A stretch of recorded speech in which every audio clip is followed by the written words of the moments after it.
Hey guys, it's Tim, and this is Wrestling Unlimited. As it's Friday, and I'm here to talk about Friday Night Smackdown. I enjoyed tonight's Smackdown. I thought it was a pretty good show.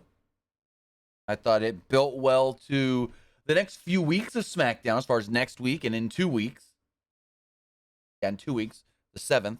And it built stuff for Extreme Rules as well. So I thought tonight was a pretty good episode of Friday Night SmackDown. Good wrestling for the most part. I wouldn't say all of it was good. But good wrestling for the most part. There was some clunky stuff. We'll talk about it and all. But again, overall, I thought tonight's SmackDown was pretty dang good. I will say myself. But with that, if you are watching live, I want to say thank you for joining me here, twitch.tv/PW Unlimited. I also want to say thank you if you're watching or listening later, whether that's youtube.com or podcast services all around the globe like Stitcher, Spotify, Google Pod, Apple Pod, Anchor, iHeartRadio, and so much more. Also, remember, if you are watching live on Twitch, you can help us out a couple of different ways. You can either help us out by hitting that donate button down below or by donating Twitch bits in the live chat. Also, remember, you can help us out by subscribing to the channel one of two different ways. You can either subscribe with a tiered subscription, or you can subscribe with Amazon Prime. Give me 1 second. I need to change something in a setting. There we go. You can subscribe with Amazon Prime. Remember, it can be anybody's Amazon Prime account. Whether that's your mother, your father, your brother, your sister, your grandma, your grandpa, your auntie, your uncle, anybody. It doesn't have to be yours. And if you use somebody else's, then that means it's 100% a free subscription for you. Also, I do want to say thank you to Jack Dawson for the bit donation. But remember, you can use anybody's Amazon account. You just take that Amazon Prime account, you take that Twitch account, you link them together, bada bing, bada boom, you're Prime Gaming. So, we'll just touch on this right off the bat. Well, actually, let me finish the rigmarole. Let me finish the housekeeping and all that. Remember, if you're watching on YouTube, you can help us out by hitting the join button to become a channel member. As a channel member, you get early access to news, early access podcast episodes, early access to non-news videos, and so much more. Plus, remember, head over to the Epic Game Store and buy something. Whether you're buying a new game, whether you're buying an old game, whether you're claiming a free game, or you're getting bucks for Rocket League, Fortnite, Fall Guys, or Rumbleverse, use code PW Unlimited.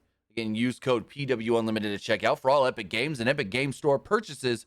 You can be supporting us right here, Pro Wrestling Unlimited. And remember, the new season of Fortnite started. So, if you're getting into the new Paradise season, I think is what it's called, Paradise, and all that Chrome, well, you're going to need to use this code right here. PW Unlimited at checkout for all Epic Games and Epic Game Store purchases. Now, we're just going to get into this right off the bat before we talk about anything else. The White Rabbit stuff. I got messages about it. I see people in the chat already. Did anyone see anything on the White Rabbit? And a lot of people were disappointed because they said the White Rabbit was supposed to debut tonight. No, he wasn't. They never said that. WWE's tease was for 9:23 the time and 9:23 the date. Well, at 9:23 on Monday, a guy walked across your screen with a QR code. Tonight, 9:23, we just got more teases for the White Rabbit. Now, we got the White Rabbit tease earlier today, and the same tease was given on SmackDown with two different QR codes. QR code was eventually revealing a longitude, latitude coordinates for the Rogers place where Monday Night Raw is taking place this Monday in Edmonton. So, everyone going, WWE lied to us. They said we'd get the White Rabbit on Friday. They teased the White Rabbit.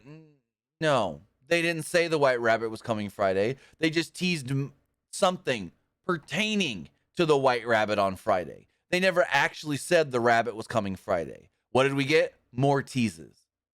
Well, all you people on Twitter that I had to see throughout SmackDown, oh, we didn't get the White Rabbit. WWE lied. What the hell? Screw this company. Think about it logically. Did they ever actually say This Friday, the White Rabbit debuts. This Friday, you will find out who the White Rabbit is. No. They teased something for September 23rd. And what did we get? Just another tease. I don't know how long these teases are going to continue for, but that's all we got. And because they never actually said they would reveal it tonight, y'all need to calm your tits. That's what you need to do. That's what you need to do.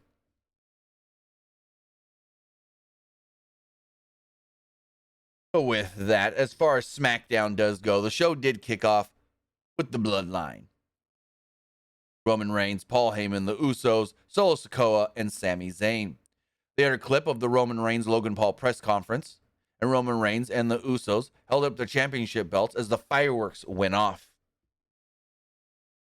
Also, the Usos are defending tonight against the Brawling Brutes, and that match will be the main event. So we knew that that was the last match of the night, and we had to wait for it.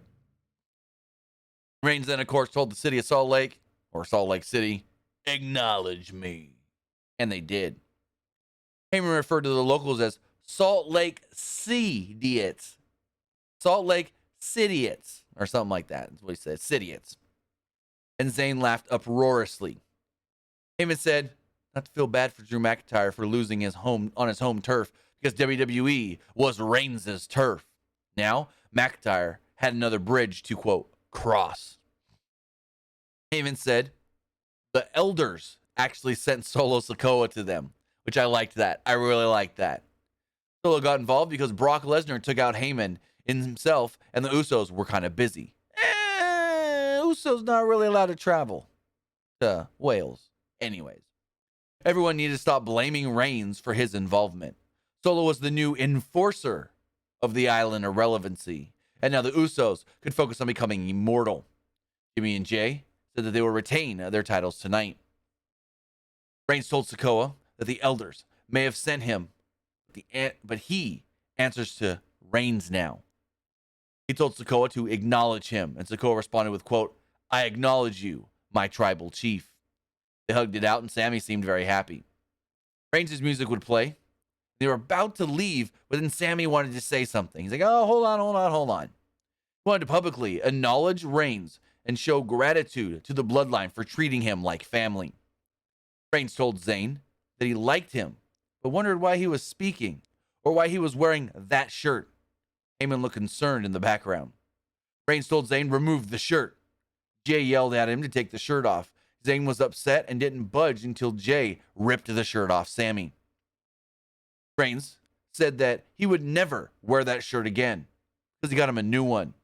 Reigns would then toss him a shirt, and it said, SZ, Honorary Oos. Sami was super pumped as the crowd chanted for him.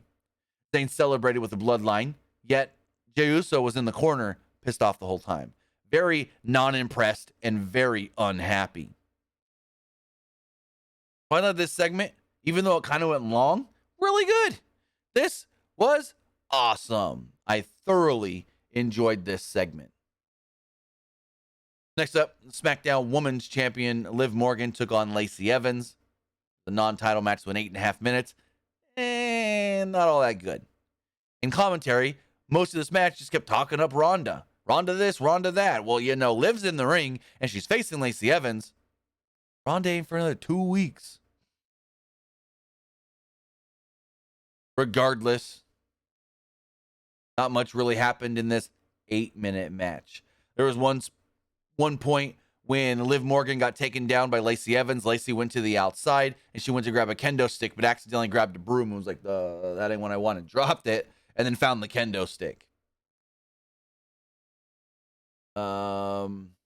Morgan ducked a kendo stick shot and hit a code breaker and an oblivion to pick up the win. Again, not much happened in this match. Evans took like 95% until she went to go grab the kendo stick. Like, again, why are you making Liv look so weak in matches? I don't get it. I don't get it. Morgan then insisted to show her aggression. She attacked Evans with a kendo stick and gave her a Russian leg sweep into the barricade. She then followed this up with a very cool spot that I think they made look better on TV with the camera angle. Like, it was still a very cool spot, but the camera angle made it look even better. So Liv grabs the table and puts Lacey Evans on it. Liv then climbs to the top rope as Lacey's on the table on the outside. Liv then jumps off of it with a seated senton, and she kind of overshoots a little bit and lands right on her tailbone, it looked like. Morgan then gets into the ring, but she's limping. Hopefully she's all right. She celebrates with the crowd. But the camera, so the table's right here. Say this, my hand's on the table. Liv's jumping this way. So the camera is facing right up. So it's catching Liv coming straight down. Great camera angle. But hopefully Liv is okay. Liv was limping pretty good after the bump. She overshot it and did land hard on her tailbone. At least it looked like. So in the back, Hit Row were, I guess you could say, having a VIP watch party. The Street Profits and Nakamura would come up. They wanted to hang out and drink with them. We see Sami Zayn. He told an employee in the back that he should be able to get a vegan meal now that he's an honorary Uso. Madcap Moss and Ricochet approached him, basically asked him what happened. Basically called him a sellout. They said that he's being obnoxious and unbearable. Before anything else could happen, Solo Sikoa would run up and beat them both down, basically. Shove them into the garage door. He then tried to pull Sami Zayn off of the two. Zayn was yelling at them, and then he and Solo Sikoa walked off. So there we go. This does set up for next week. Madcap Moss and Ricochet against Sami Zayn and Solo Sikoa.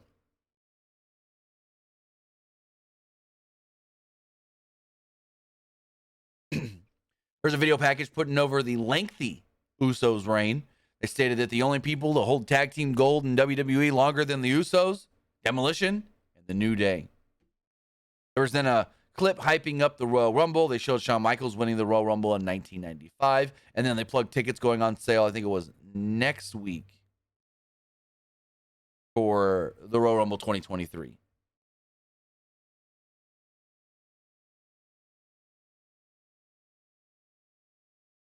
So going forward, we had Kofi Kingston and Xavier Woods against Maximum Male Models. This match lasted less than 2.5 minutes. The Models got some offense, more offense than I expected. They spent a lot of time posing, so Kofi took out Massey with a drop kick, and Woods rolled up Mansoor with a pinfall. After the match, Max Dupree was pissed off because all they kept doing were posing and losing matches. He screamed at them. They all asked him why he's so mad, and then he walked off angrily. Video package hyping up Otis versus Braun Strowman and saying that the ring crew had to reinforce the ring before this match tonight. So in the back, Hit Row were partying it up. They had more people there. Drew Gulak, Sonya Deville, Natalya, Xylee, and so forth. Angel and Humberto would walk up and tried to hit on B-Fab, but then they were kicked out of the party. We then had a 5.5-minute match. It was Braun Strowman against Otis. So this is what you expected. Two big men just doing big men moves. There's a tail of the tape beforehand, which I thought was pretty clever, just to say, hey, this guy's really big, and this guy's really big as well. Strowman had the early advantage, but when he tried to run over Otis on the outside, Gable distracted him. This allowed Otis to push Strowman into the barricade and take over. Strowman did fight back and ran over both Otis and Strowman. No, Otis and Gable. Strowman can't run over himself. Otis and Gable at ringside, tossing Gable over the barricade. However, Otis caught him with the world's strongest slam in the ring for a 2. He followed up with the Vader Bomb and got yet another 2. Otis then tried a flying headbutt, but Strowman moved and hit a powerbomb for a pin to pick up the win. Braun Strowman does defeat Otis in this match tonight. Crowd pop big for Strowman picking up the win. In the back, Caleb Braxton interviewed the Brawling Brutes. They're pretty confident that they would win the tag titles tonight. Sheamus also announced that he's getting a rematch against Gunther in 2 weeks for the Intercontinental Championship on the Smackdown season premiere. Sheamus said that tonight was not about him, though. It was about Ridge and Butchie. And they were going to have a banger, a banger, a banger, a banger, a banger match. And I'm like, okay, cool. Yeah, it's probably going to be a pretty good match. Then we had Drew McIntyre coming out to the ring with a strap in his hand. He said that everyone should know by now that if you have an issue with him, he's more than ready to fight you. He insulted Karrion Kross for attacking him from behind multiple times, but then congratulated Cross because he's getting his first big match in WWE, and that will be at Extreme Rules when he faces Drew in a strap match. So Scarlett would then enter, screen black and white. All of a sudden, the screen's no longer black and white, and Karrion Kross would attack Drew from behind. Two fought in the middle of the ring, but Drew would get the upper hand. McIntyre then tied the strap to Kross and started beating him with the strap. At one point, Scarlett would get in the ring to kind of interfere and stop Drew McIntyre, which he did stop. This would then lead to Scarlett throwing a fireball in his face. Actually missed, and Corey Graves acknowledged the fireball missed, but still caused a good distraction.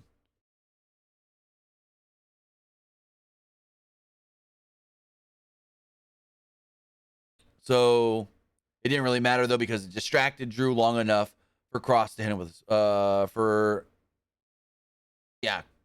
to hit Kross with a spine buster, but then Scarlett hit McIntyre with a low blow, and the heels took over. They're about to leave at one point after Drew was lying, and Kross goes, no, hold on. And he puts him in the cross jacket and chokes him out before walking off again. We then had Raquel Rodriguez taking on one half of the women's tag team champions in Dakota Kai. The match itself went 1 minute and 20 seconds. Wasn't all that good.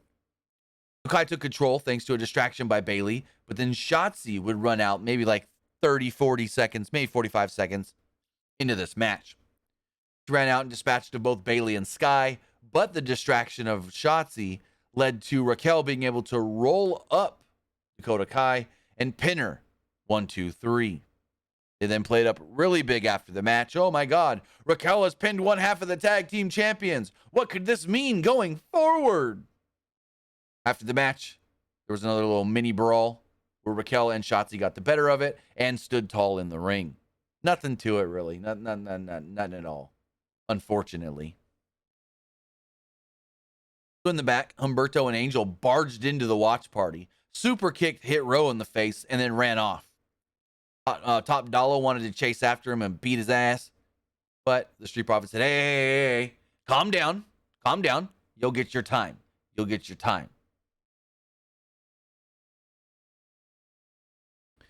So we learned that next week on SmackDown, we got 3 matches announced. Shotzi versus Bayley, Hit Row versus Los Lotharios, and Sami Zayn and Solo Sikoa will be taking on Madcap Moss and Ricochet. Also, like I stated earlier, in 2 weeks, on October 7th, the night before Extreme Rules. I don't know why I said Elimination Chamber. The night before Extreme Rules, we will be getting an Intercontinental Championship match as Gunther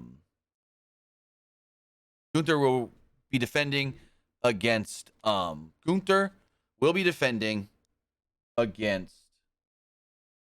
Sheamus. I don't know why I couldn't think for a second.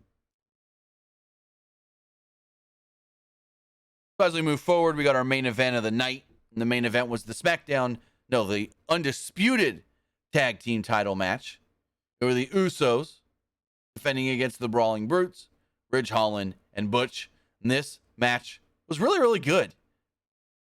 Except I didn't really care for all the bickering between Sami Zayn and Jey Uso. It was like Sami Zayn was trying to tell Jey what to do and then help, and Jey would tell him to stop, and they would just bicker. This happened more towards the end of the 14.5-minute match or 14-minute match or so.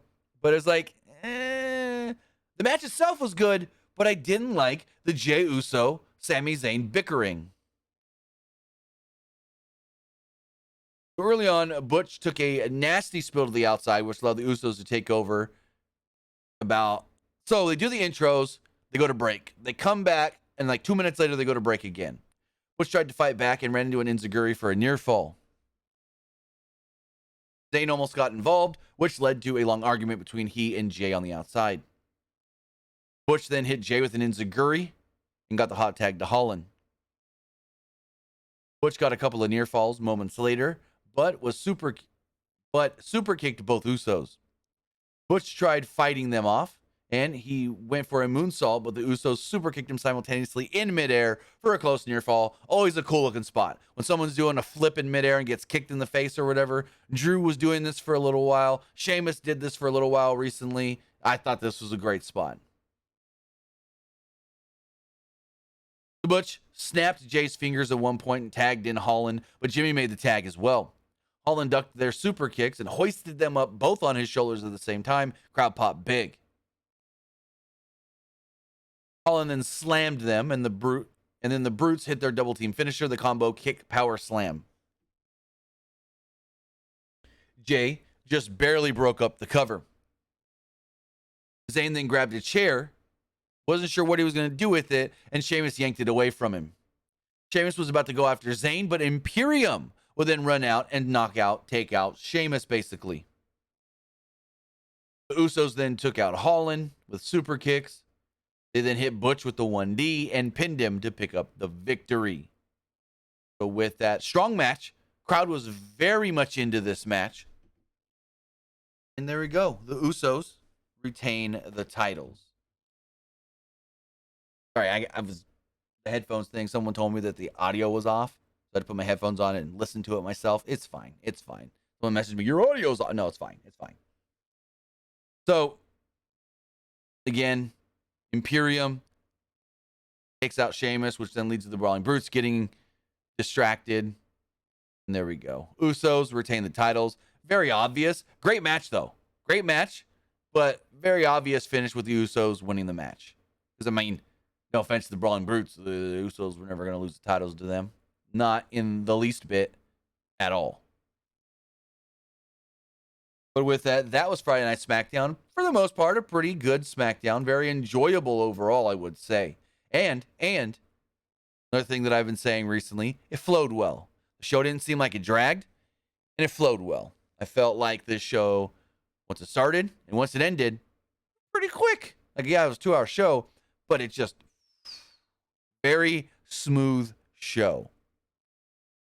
But with that, you know what I thought of the show. Now it's time to hear what you guys thought of tonight's Friday Night SmackDown.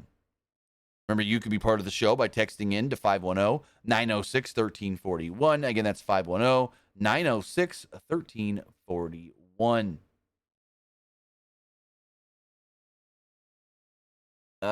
First off, let's check the polls as far as the Twitch poll does go. 86% liked the show. 14% thought it was just all right. As far as the Twitter poll does go, 54% liked the show, 41% thought it was just all right, and 3% did not like SmackDown. And finally, the YouTube poll.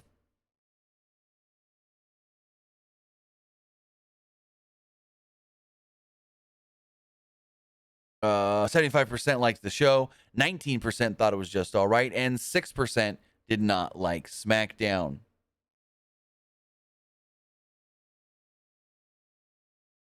Some of the comments here, this person said, I was there in person. Salt Lake City crowd was amazing. Well, that's good to hear. It sounded like a good crowd. It really did. It really sounded like a good crowd.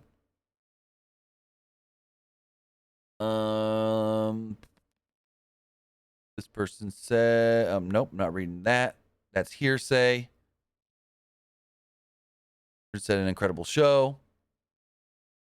And this person said, nope, not going to read that either. I'm not reading comments or questions or anything on random rumors that have not been, what's the word I'm looking for? Confirmed or semi-confirmed. If they're just sound like crap to me, I'm not commenting on it. That's why I wouldn't have made a video on it.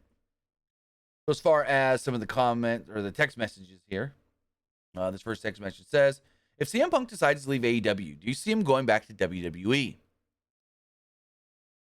There's a lot of factors that would need to be in play for that. Like if he leaves AEW now, we don't know if maybe we don't know how long his contract is. And we don't know if he's got a non-compete. So it would be like, well, when could he even go to WWE if he wanted to? Also, the question is WWE even interested in him? We don't know. I mean, look who's in charge. Triple H. Triple H is well documented that he didn't like CM Punk. Or says, any update on when WWE's next draft will happen? Last I heard, sometime on October. But it's still up in the air. This person says, they need to make the White Rabbit thing the most terrifying character ever. They should do whatever it takes to make this absolutely horrifying. They could have something truly special with the whole thing.